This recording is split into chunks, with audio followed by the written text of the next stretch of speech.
এক ছেলের এক বাপে একটা লুঙ্গি কিনে দিছে 200 টাকা দিয়ে। 200 টাকা দিয়ে লুঙ্গি কিনে দিছে, আরে সে জামা বা লুঙ্গি দুইটাই কিনে দিছে। এখন লুঙ্গি জামা পইরা সে তার মামুর বাড়ি যাইতেছে।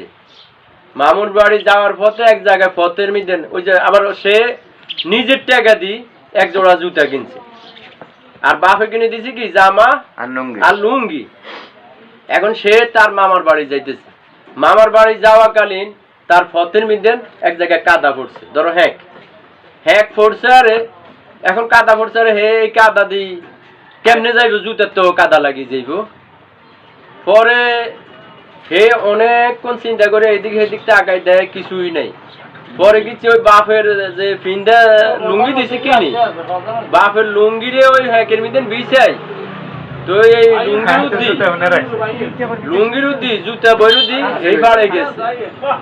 তাহলে এবার তার হিসাবটা বুঝেন, বাপের পরে যে কিনে দিছে এটার কোনো তার মূল্য দেয়নি, আর নিজে যে 200 টাকা দিয়ে জুতা কিনছে এটার ভাই তার কত মূল্য সে দিচ্ছে।